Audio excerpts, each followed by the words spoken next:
Welcome back to the Ed Morrissey Show podcast. Joining us as always, the Prince of Twitter, the Regent of RedState.com, Andrew Malcolm at AH Malcolm on X or Twitter, whatever you want to call it.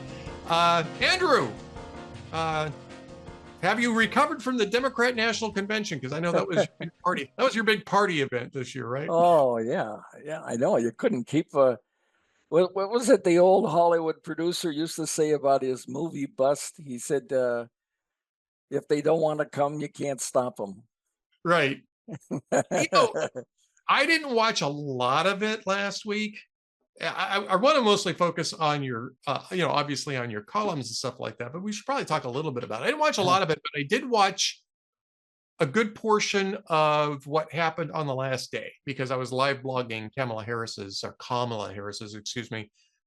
acceptance speech in Chicago, which I thought was competently delivered, but it was really a sort of a nothing burger. It was personal story and attacks on Donald Trump and really almost absolutely nothing about what she would do as president. And I was kind of surprised that, well, I don't know if I was surprised, but I think it was notable that there wasn't a lot of substance to that speech. Yeah.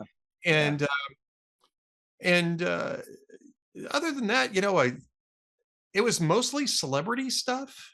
And most of it seemed to fall flat for me. I mean, it just did. I'm not that interested in celebrity stuff anyway, but I don't know. It just seemed like it was kind of strident and off-putting to me. I mean, did you watch it or? No, I paid my dues, but I do read a lot. I think you're absolutely right. There was something wrong about it, and it was hard to put your finger on, which is what they wanted. But look, I mean, it was what they wanted because they don't want to talk about what they're going to do. And anytime a politician gives a speech and, like you say, it's a nothing burger, then that should tell you to be suspicious. Yeah. No, I'm serious. I'm serious. Oh, you're right. It's like that impromptu line in Star Wars where Carrie Fisher says to Harrison Ford, "I love you," and he says, "I know." Exactly. I mean, it's sort of presumptive, right? I mean, just sort of, I don't know. And here's the thing: I think that I get that conventions are basically infomercials. And Adam Baldwin actually in our Amiable Skeptics came up with the perfect name for it. So much so that I wrote it down on this piece of paper on my desk just to make sure that I remember it. He called it a disinfomercial. That is good. Isn't that good? Is good. Yeah. They're really good. But they're always like this, right? I mean, conventions really you don't get a lot of serious policy substance. It's really about messaging and all this. The difference, though, is that the conventions come at the end of a primary. One of two things. Either at the end of a competitive primary season where all of these substantive issues have been discussed and hashed out among the party, among candidates, or it's coming towards the end of an incumbent's first term. Either way, you know what the substance is for the campaign that's about to kick off. And so you don't really need to go over all those things. They do the platform, which nobody pays attention to anymore. And and that's it. The rest of it is just parties and messaging. The problem this time, and I think the reason why it bothered me more this time, is that there is no policy. There is no platform. Harris is not answering questions. She's not discussing policy. She discussed one policy, called it price gauging. You and I talked about that last week. Yeah. And it flopped so badly that Democrats went to Politico this weekend and said, we're really not going to pass that bill. It's really nonsense. We're not going to do anything. It's just messaging. You guys should ignore that stuff. And it's like, so the only platform that she's got, you're supposed to ignore. And that's what bothered me about it. Yeah, well, it should, I think. And television, I love television. I've been on it. I've watched it endless hours, but it's a dangerous medium because it distorts your perceptions in two ways, I think. One, it makes everything about appearances. Yeah. Substance doesn't matter. And you know that because TV says, Mr. President, we have 60 seconds left. How would you bring peace to the Middle East? And that on television, that's a perfect thing, because they want them to say, "Oh, I'm all about peace, and too many people have died," and it's so there's no substance. Now, the other thing is that it's tied to the clock, and well, for instance, football starts this weekend, right? College football. So just watch during a timeout when the zoom camera or the boom camera passes over the stands and see what happens.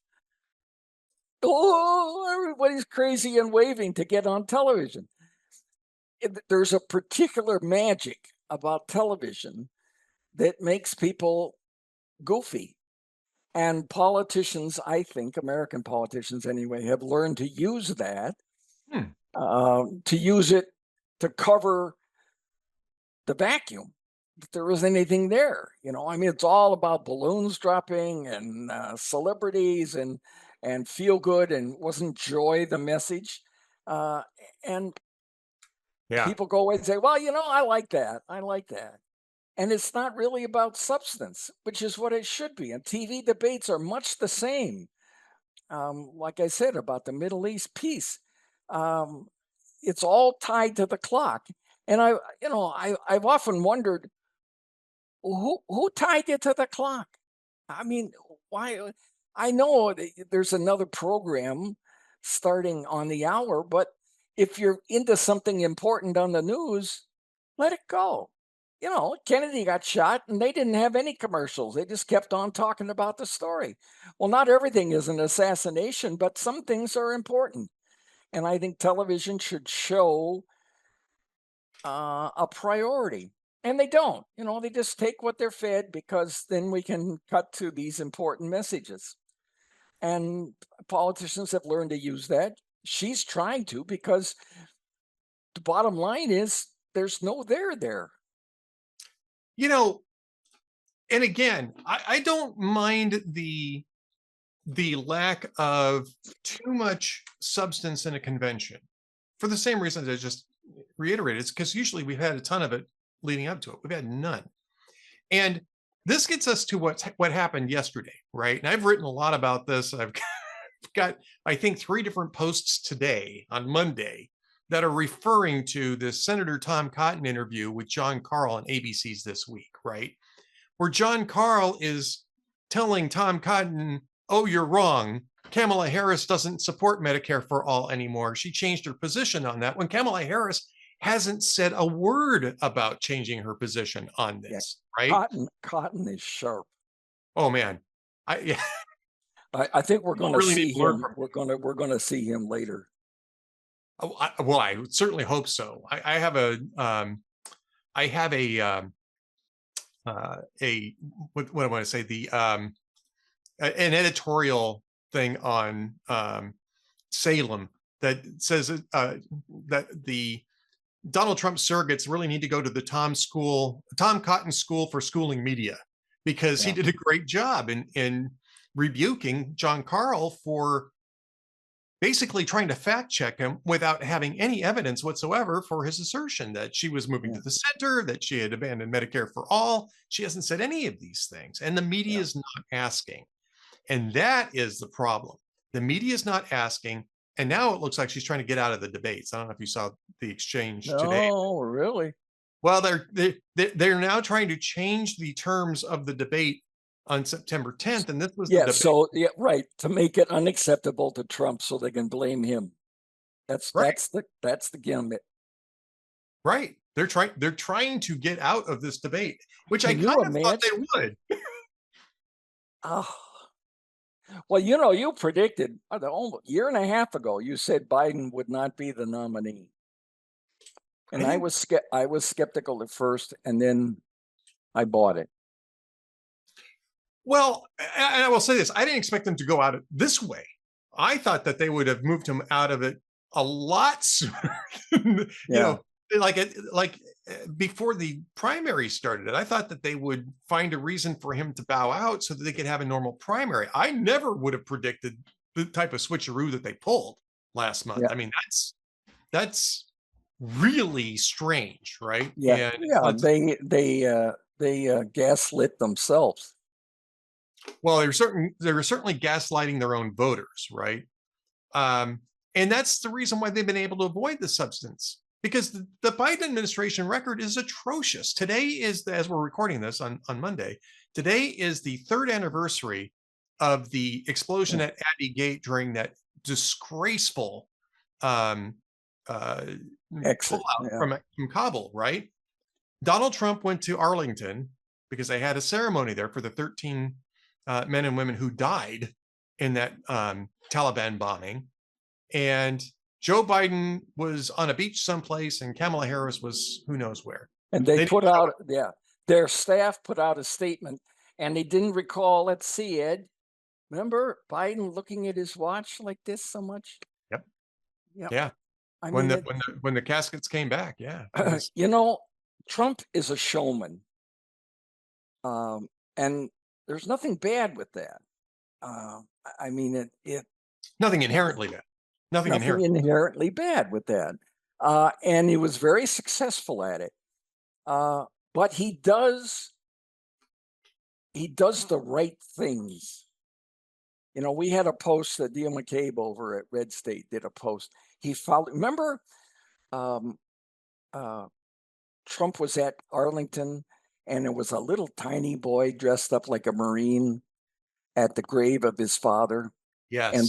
the widow was there. Okay, Trump stayed in touch with her, and he invited her to things, and he's followed up. So it's not just showbiz, right? Um, and that's the kind of thing he does.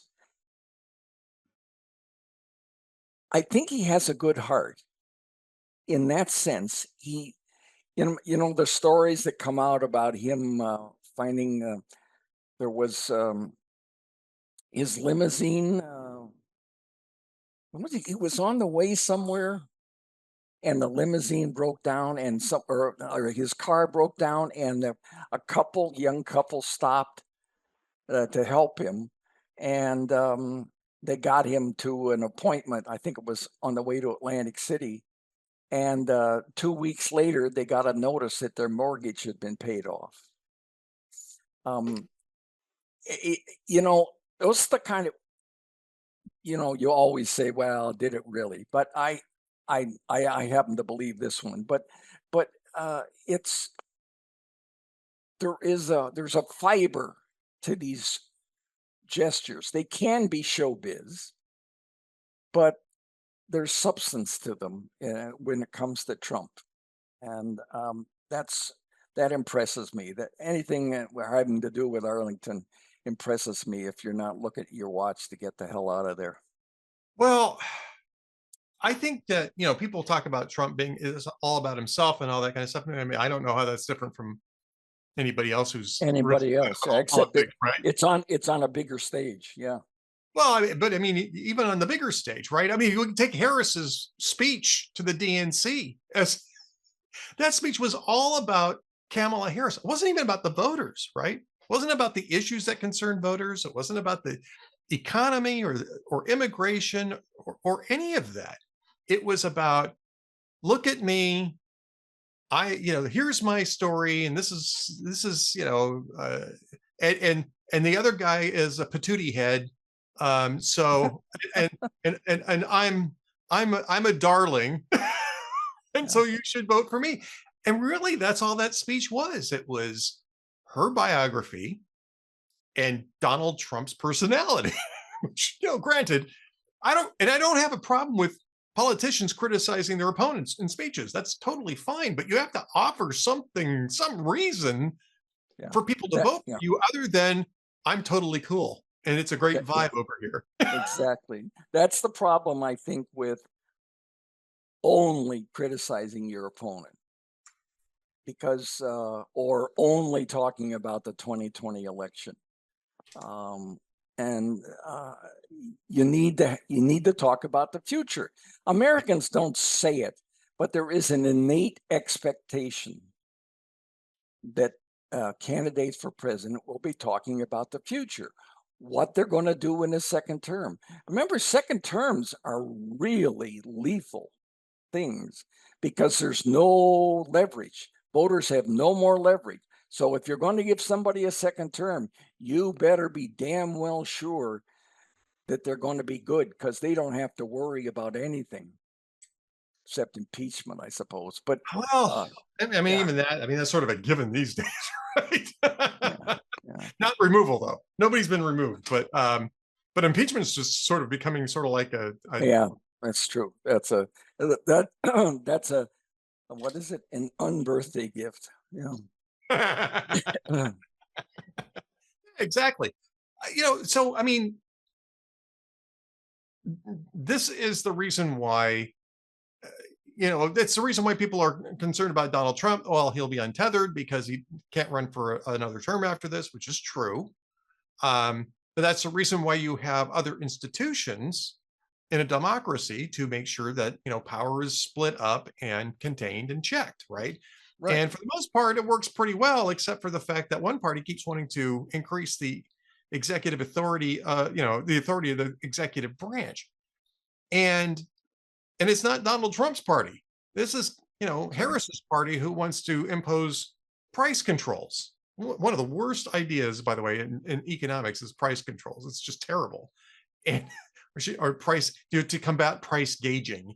And I'm sorry, I'm never going to let that go because I think it's emblematic of how much of an empty suit Kamala Harris actually is on economic policy and other policies. Um, but my big issue right now is just that the press is not pressing for any sort of engagement from Harris on policy. There is a press pool that is traveling with her that is basically allowing her to do off the record conversations with them so that they can send out the vibes that the Harris campaign wants without any accountability. That's right.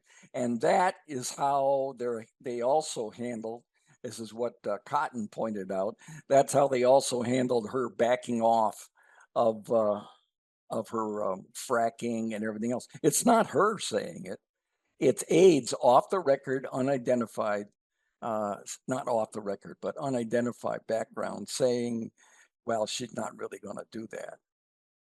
So reporters can do that without her coming out and having to make be seen on videotape that can be used forever, backing Yeah. off of her fracking or whatever.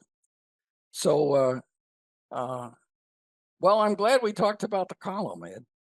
Well, let's get to the column. We've got some time left. Talk about a segue. Yeah. So the column, Dems say goodbye to Biden, but we're stuck with him. And then you do, before we get to that, let's get to your other one. Do party conventions even mean anything anymore? No, no. No. Well, they mean anything. They mean anything for the immediate campaign, and as you said, a disinformation commercial, or what was it? Disinfomercial. And that was Adams. Di- That's Adams' yeah, term. I want to make sure I credit Adam every di- time I use it. Disinfomercial. disinform, and that's what it is. And TV goes along with it. Uh, Yeah. TV goes along with it. But I think expectations normally are pretty low for a convention too, because I think voters understand that this is basically going to be an infomercial for the party in question, that they're going to have basically just a show. They're putting on a show. And look, I mean, if I was a Democrat, I probably really enjoyed the 4-night party, right? I know as a Republican, I was actually pretty impressed with their 4-night party. I think that there was more substance at that one too, though. But at any rate, we know that the candidate has a track record on the Republican side. He's got a track record from his 4 years as president the first time around, so it's pretty clear where where policy is going to be. It's going to be very similar to his first term. And I wouldn't have a problem with it being non-substantial in Chicago last week if it wasn't for the fact that we don't have any substance at all on which to judge the candidate. Well, But no, we're backtracking. we had 3.5 years of what Exactly. you cooperated with, But I yeah, think yeah. overall, I What think was you're right. The conventions really don't mean a hell of a lot. It's a nice little way to get a sort of a media bump, just to, because you're basically dominating news cycles and it will yeah, help, but yeah, it doesn't last exactly. like it's a sugar high. But one of the things that struck me, and that's what the column was about, was that uh, not many people are paying, certainly not the media, are paying attention to the other side, the sort of darker side of this deal that installed Kamala Right. without a single vote, and that is the promise. This was the sweetener Nancy Pelosi put in to get Biden to agree without a fight, um, to step off the ticket, and that is he gets to stay as president, so he doesn't become like Richard Nixon, disgraced, leaving office early.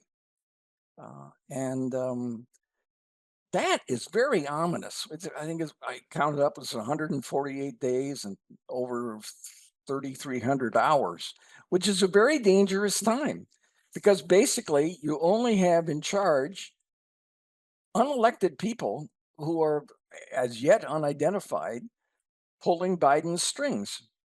And so all the attention, it's like a magician, all the attention is focused over on his right hand, uh, while watching her Kamala dance around and all the excitement.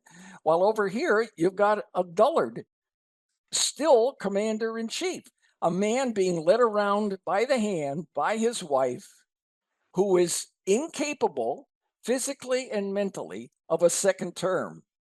However, for 148 days leading up to that second term, it's okay to have this empty head in charge of the country. Yeah. Uh, Yeah. uh, this, I mean, this is serious stuff. Um, Serious stuff. It's serious stuff. All right, let's take a look at your other column. Dems say goodbye to Biden, but we're stuck with him. They said I'm goodbye to sorry. Biden very late That's at what. night, too, right? Yeah, very. Oh, wasn't that? Gosh, if Bad. you ever thought that politics has a heart, you better know now that it doesn't. You got No. a guy. You got a guy who, he screwed up almost everything he touched. But he's worked for you for 50 years, and instead of giving him a golden watch, you say, "Wow, we'll have a big party for you, and you can speak." And they let him speak after everyone's gone to bed. You know, they say, "Oh, well, there was other speeches by nobodies. Right. Then there was music. Oh, well, the music is important. I mean, that's what gathers crowds on the Midway. We got to have music. You can't change anything for a president." Now, he's so far gone that he may not have missed it. And he thought that all the cheering and waving of Joe signs that they just handed out that moment and then told you to put away, uh, they he thought that that was about him. Well, it was. It was about relief that he's gone from the ticket. You know, And so he gives his speech and he goes off to have another fancy vacation at a billionaire's borrowed mansion. And I wondered in the column if he has to report that as in-kind donation. He takes his whole business syndicate with him, all and their children, and he does that all the time. He takes them. Ed, not many people remember, but I do because I was so steamed. Um, 2013, mhm. he took Hunter to Beijing with him. That's No, right. there's no reason to take your son and he took a granddaughter too for cover. But uh, it's no reason to take your son to meet the head of China. But your son had a business deal, so he got a free ride to Asia and free hotels and everything else to make his multi-million-dollar business deal that, oh, well, father and son never talk business. On Air Force Two across the Pacific, they never talked about why Biden was sitting there comfortably in an executive chair, you know, and then Trust them, Andrew. Trust them. They never talked about it. no, I know Biden family honor. And then he went on a there was a he's always taken somebody in the family with him. He was in Paris one night as vice president, $500,000 hotel bill for his entourage. Yeah. A $500,000 for one night. But that I said that's a lot of room Well, TV movies. in, And in his defense, they did order the chocolate covered cherries, you know. So, well, okay, all right. So even including the cherries, I haven't. And then the next night he went to London, and it was 600 grand for the same thing, the entourage. Now, okay, so some of them were Secret Service, but not that many. And and of it- course, taxpayers generously covered all of it for him. So he got, nice digs in Paris and London for somebody else and his family. Uh, I yeah. it's just so disgusting. And but I mean the important part, I mean that's disgusting. But the important part is ominous. This guy's theoretically in charge, or Jill or somebody, in theoretically in charge of the nation's safety and national security. Yeah. And he thinks that all the clapping was about him. Uh, yeah, It's, yeah. hell Yeah. of a thing. And I'm sure they told him that. Oh, look at that crowd. They're crazy for you. They're crazy because you're leaving. And look, Joe, he had to stay backstage. What was 9:30? I think he was scheduled. So he didn't go on till 11:27 Eastern time. So 2 hours. Yeah, 2 hours they made him sit around waiting Two for his turn. hours. Yeah, yeah. The And 81 years alleged. old, who's already a guy who's having trouble keeping up. Yeah. That's right. Yeah, and they have him in the back, and then he went on for I think 44 minutes. So he went on into the second day of the convention, but they were counting on, well, nobody's watching, and then Yeah. what they'll say is, we gave him what 44 minutes and all that. Well, you gave it to him, and but I'll see by midnight, pretty much three of the four time zones had gone to bed. Yeah. No, I Yeah, think you're right. yeah. Or tired I mean, out. Tuned to something else. Yeah. I mean, they don't start Monday Night Football at 11:27. no, they do So, not. And they don't and it, generally end at 11:27 either. I mean, usually yeah, trying to think of when the game ends. I think a game usually ends around 11 o'clock Eastern yeah, time. yeah, 11:15. Yeah. So he didn't even yeah. get on there until after, a game would Usually normally it's be done. over for Monday Night I Football. know. So yeah, Speaking of which, I am really I can start reading the sports pages again. yeah, football starting up. Yeah, and your Vikings are looking like they're going to have a good team. No, my Steelers, not my Vikings. Steelers, baby. And I don't know if they have a good team this year or not. I think there's a rebuilding year. Um, they've had all sorts of fun stuff on at quarterback, so I'm not sure how it's going to work out for them. I got to say one thing real quick, or two things real quick about the whole Joe Biden thing. Well, one thing, I'll just stick with one thing. You mentioned the we love Joe, or we love you, Joe, or something like that. The Yeah, signs that were being. yeah. So there was a picture of Nancy Pelosi during his speech holding Oh, one of these signs. And I don't know who said it. I saw it on Twitter. I wish I could credit it because it's hilarious. And the guy said, um, when the mob boss that ordered your hit shows up to your funeral.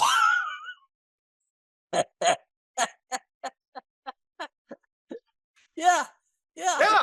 Yeah. I mean, yeah. yeah. Which leads us to the jokes of the week, I guess, because that's one of Okay. the jokes of the week, right? Nancy Pelosi holding that sign, "We love you, Joe," as she's slowly pulling the knife out of his back that she planted right between the blades. Man, I mean, come on. So, what do you Yeah. got for us? I got one.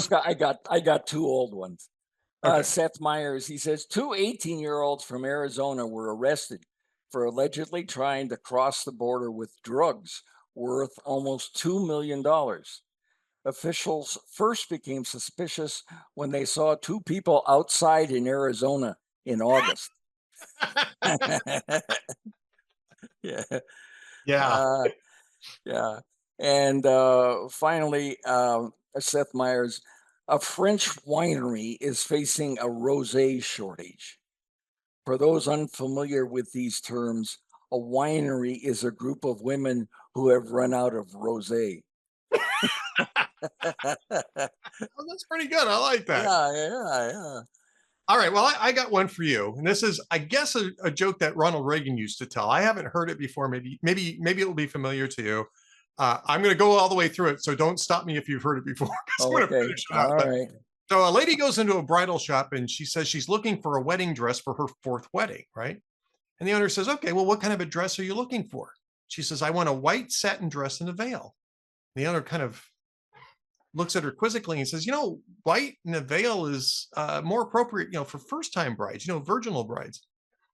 And the customer glares at the owner for a moment and says, "I am just as virginal as I was when I was an 18-year-old first time bride."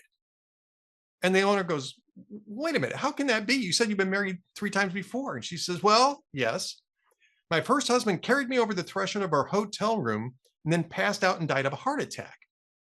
Oh, "Oh, I'm really sorry," the owner says. "But what about the second husband?" She says, "My second husband and I got in a terrible argument on the way to the reception and he left. We had the marriage annulled and haven't spoken to each other since." She goes, "Wow, that's really bad luck." She says, "But what about your third husband?" She goes, "Oh, he was a Democrat." And the owner looks at her and goes, "Well, what difference does that make?" She said, "For 4 years, he sat on the edge of the bed and told me how great it was going to be."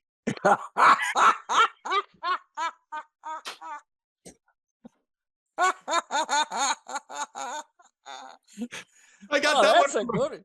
I got that one from a longtime reader who loves to send me little tidbits, and this was Oh, so good. I just had to make sure I set it aside because I wanted to tell you this joke in case you had. that's a good one, Edward. That's a good one. You got to thank him. Her. Yeah, But I will definitely thank her for that, and yeah, let her know it's going to be in the joke of the one of the jokes of the week this week. Next week we'll have new jokes of the week because it will be. I'm assuming that you're going to be available because it will be the day after Labor Day. So I'll ask. yeah. The day after Labor Day. Yeah, yeah. You good with Yeah. that? Because I should be We good. could do it on Tuesday. Do it on Tuesday. Yeah. Yeah. Okay. Yeah. All right. Well, there you All right, go, buddy. Take care. Everybody have a great end of summer. It's Andrew. sad, but Yeah, I know. End of summer's coming up pretty quick. Andrew Malcolm, the Prince of Twitter, the Regent of RedState.com, the Samurai of Summer. oh, boy, Edward the alliteration czar. Have yourself a good week, Andrew. We'll talk next You, week. you too. Thanks, Ed. Thanks, everybody. See you later.